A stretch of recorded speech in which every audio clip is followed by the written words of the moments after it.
Satu hari, teman-teman sekalian, nih ya, jadiannya nih satu hari, si Masitoh ini lagi nyisirin anaknya Fir'aun. Jadi Fir'aun tuh punya anak, kemudiannya perempuan, namanya siapa? Fir'aunah.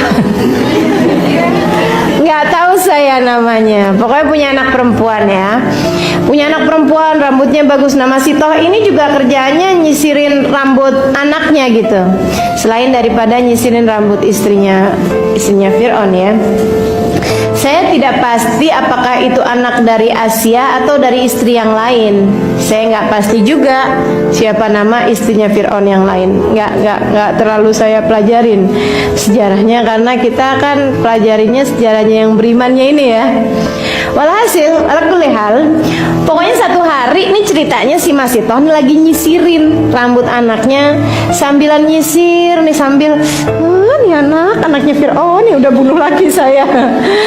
Sedih gitu dia tuh, dan suaminya meninggal, anaknya masih kecil-kecil. Mereka tentu saja beriman kepada Allah, tapi rasanya hidup kok semakin berat aja. Biasanya seapa-apaan ada suami.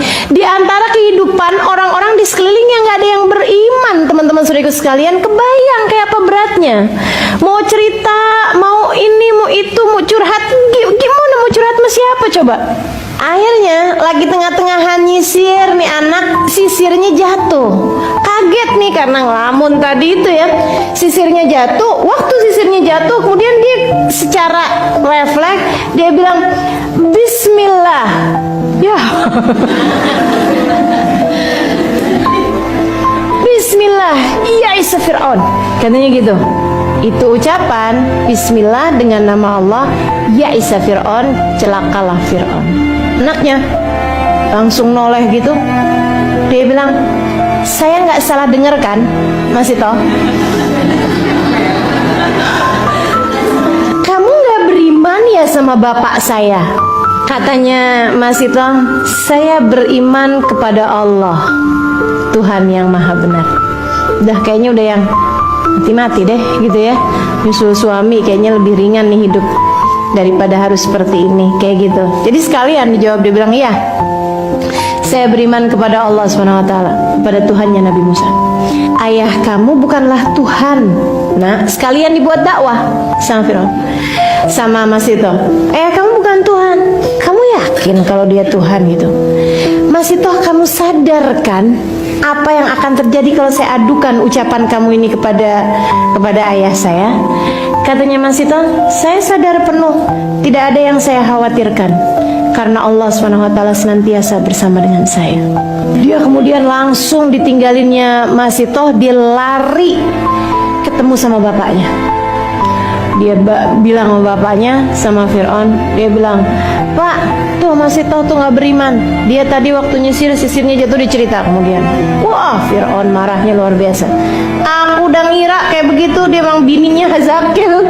Dia diajak, tapi masih sama Fir'aun nih masih yang oke. Gini deh, Masitoh, apakah kamu beriman bahwa aku adalah Tuhanmu? Enggak, Tuhan. Kamu yakin? Yakin, Tuhan. Orang dianya sendiri sebagai Tuhan nggak yakin kalau dia Tuhan. Gimana yang mau nyembah yakin ya?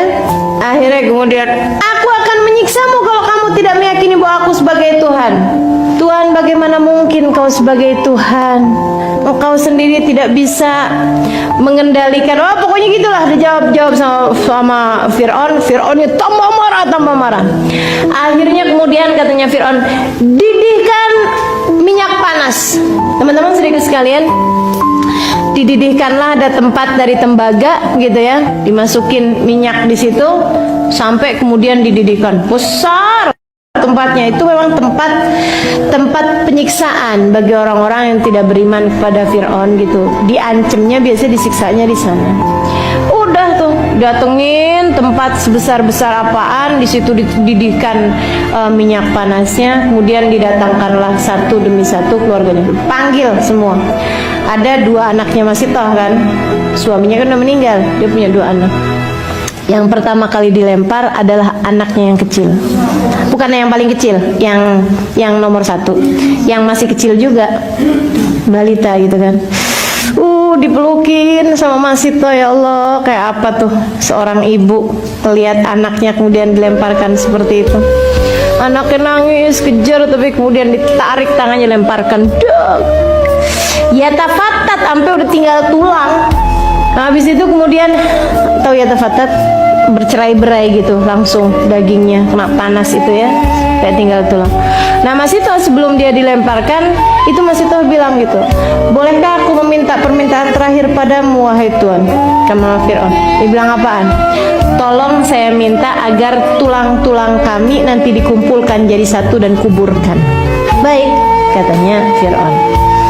Akhirnya kemudian udah tuh satu diambil tulang-tulangnya, udah matang, sedih bener ya. Habis itu kemudian anak perempuan, anak kecilnya itu masih dalam dekapannya Masito, diambil secara paksa. Masitonya ini beratnya luar biasa, dan anaknya kemudian ngelihat ke ibunya, dan ini salah satu dari yang disebutkan oleh Nabi Muhammad sebagai anak yang bisa berbicara dalam buayan. Salah satu anaknya Masito ini. Dia bilang begini, la takhaf ya ummah fa inna rabbunallah. La takhaf ya ummah fa inna masirona ilallah, gitu. Jangan takut bu, kan kita baliknya ke Allah. Indahnya ya, la takhaf ya ummah fa inna masirona ilallah. Itu dia bilang, jangan takut, jangan ragu-ragu ibu, nggak apa-apa. Dunia memang kayak begini, jauh lebih mudah bagi kita menjalaninya di akhirat. Fa inna masirana ilallah. Dengar anaknya ngomong kayak gitu, dia lepaskan anaknya, kemudian anaknya pun dilemparkan. Kamu lihat Mas itu, nggak lama kemudian dia pun diambil dan dilemparkan juga ke dalam sana. Teman-teman saudaraku sekalian yang saya muliakan, ia pun kemudian Fir'aun masih jalanin ya apa yang dia janjikan. Diambil tulang-tulangnya kemudian dikuburkan bersama-sama tuh Masito, anaknya lagi. Itu kuburnya, tulang-tulangnya dijadikan satu. Sewaktu Nabi Muhammad alaihi wasallam Isra dan Mi'raj, ketika melewati daerah Mesir berarti ya, tempat istananya Fir'aun. Waktu Nabi Muhammad lewat di sana, Nabi mencium bau yang semerbak. Nabi bertanya kepada malaikat Jibril, "Ma hadhihi raihah ya Jibril?" Duh, wangi bener nih, wanginya apaan wahai Jibril? Katanya malaikat Jibril kemudian, ini adalah wewangian Masito dan keluarganya di dalam kuburnya. Wewangian yang Allah SWT berikan kepada Masito dan keluarga yang beriman kepada Allah SWT. Subhanallah. Hadisnya rawahu Ahmad. Teman-teman saudaraku sekalian yang saya muliakan, belajar apa nih kita nih dari Masito? Keteguhan iman dalam keadaan badai, dalam keadaan beratnya kehidupan. Tetaplah beriman, jangan jadi orang yang mudah menyerah.